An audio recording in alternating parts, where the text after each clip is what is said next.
About 2 weeks ago, something happened in Alpha Church in Enugu State, where the early morning jihadists stormed the church, St. Joseph Catholic Church, and kidnapped a seminarian and one other person very early in the morning.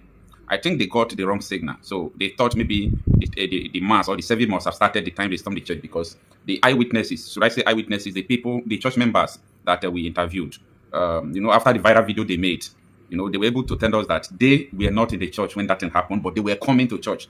That is where we understood that these people miscalculated. Maybe they thought that everybody must have been in the church. Let us just storm the church and kill the ones that will be able to kill and kidnap the ones who will be able to kidnap. But unfortunately, people are not in the church, so they kidnap seminarians. So to cut the long story short, they have been, arrested by the Nigerian police force in collaboration with Forest Guard in Enugu State, with the DSS and the military.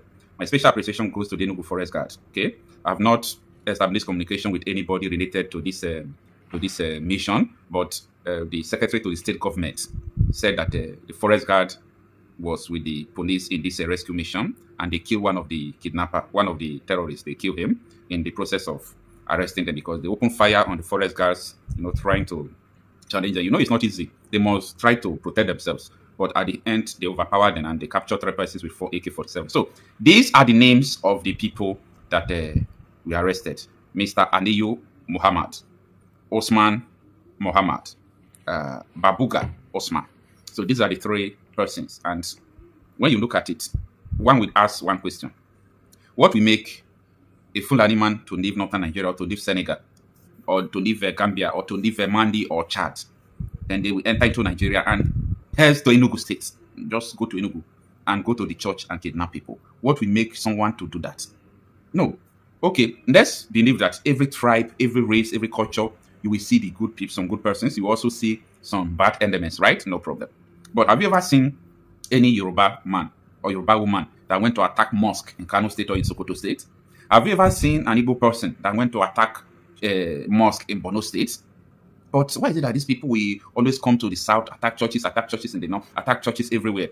It's not far from, the stories you have been hearing before about the issue of jihad and issue of Sharia. By the way, if they kidnap you for the first time, these people have modus operandi, and I think it's important to explain it to some person because I had a communication with one police officer who was telling me that sometimes these kidnappers, they need money. I think it's money that is also motivating them. That because if they kidnap, sometimes they will ask you to pay ransom so that they will release you. So after the police have talked everything, I said, listen, you see, there is what they call jizya tax. There is what they call jizya tax. It is established in the principles of war, of Islamic war. And so many Islamic clerics have said that. I have about 12 videos from Islamic clerics who are preaching to the people that if you first see the infidel, like they used to call it, okay? They call Christians infidel, they call non-Muslims infidel. If you see them, don't first kill them. First, take them into custody and ask them to pay tax for their head, for their blood. That is jizya tax. So what Nigerians are paying is not ransom. By the way, money is not a problem of these people. They have every money they need. Yeah, they have every money they need. The gold money, the oil money in Nigeria, or a lot of money finds their way towards them. And they have a terror economy in Nigeria. So most of them have budget. Most of state governors have budget for these terrorists if they want to repent. So money is not their problem. Their problem is that they want you to pay tax for your blood. That is what is stipulated. And that is what they are fighting for. You must pay that tax. That is what people call ransom. It is jizya tax. I want you to go and do more findings about it. So you see the people they kidnap, they could have said, okay, seminarian, you have to pay tax for your head. This one you have to pay tax. Ask the church to bring 100 million naira and 2 motorcycle if they don't have motorcycle. That is the jizya tax. And if you pay it, they will release it. That does not mean they will not kidnap another person. So as time goes on, then if they kidnap you, they will kill you. Or if they just come inside the church, they will kill so many people and kidnap some persons. Why? Because you have not converted. So this is the major issue. This is the major problem. And I wonder how, someone can tell me that one day police will solve this problem, this religion problem. Like how? I wonder one day maybe DSS will come out and stop people from reading this portion of Quran that says they should kill Christians. Like how? How can DSS stop them? I want us to be frank with ourselves. DSS cannot stop them. Nobody can stop them. It is their religion, right? So meaning this terrorism is going to continue until you have been killed, your generation have been killed. I know you will say God forbid, but I'm trying to tell you the mindset, the mission.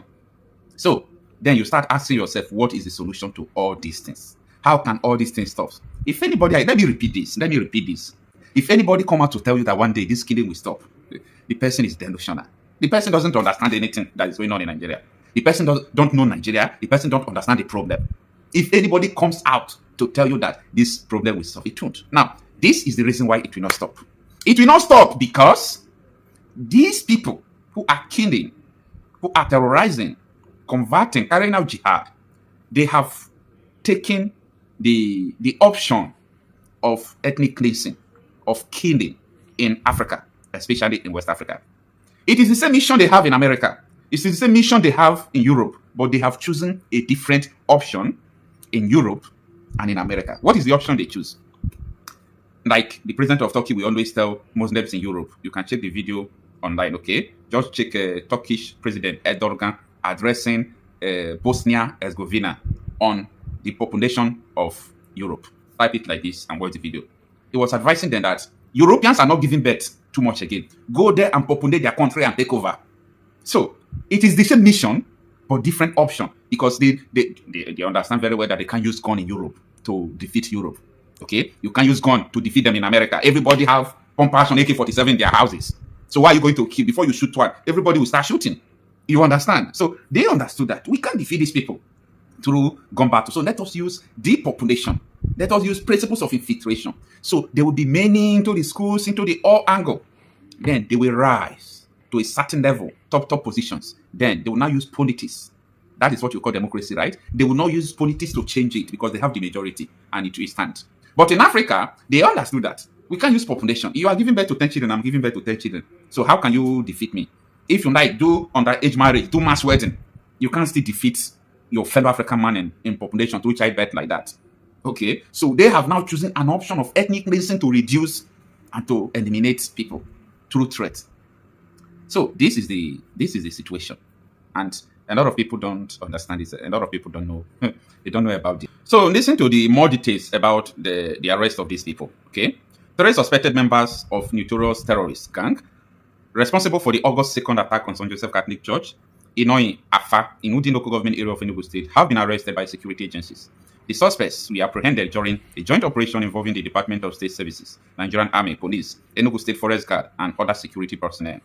One suspected kidnapper was killed during a gun battle with the security forces, while 4 AK-47 rifles and ammunition were recovered from the gang. The development was disclosed on Monday night when the Enugu State Governor Peter Mba visited the DSS headquarters to inspect the arrested suspects. But it was the Secretary to the State Government that represented Peter Mba.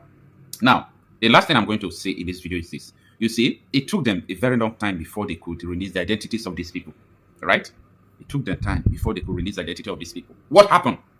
But every now and then, sometimes they will just bring out information like IPOB carried out this attack. IPOB carried out this attack. IPOB is responsible for this attack. And that is what so many people have been saying, including this man called Ijende and the rest of them, who would like to put everything going on in the Southeast in the head of IPOB and Nnamdi Kanu. They themselves have been saying that it is IPOB, it is IPOB. Do you remember when... this wonder shall never end. Yes, police arrest jihadists who attack Enugu church. You understand? So they don't arrest them during the operation. So they pay one terrorist. You understand? So they pay one. So the issue is that okay, our senator they busy. They implement unreasonable laws. You understand? Why all these terrorists they attack the first state? Eh? Well, they look then.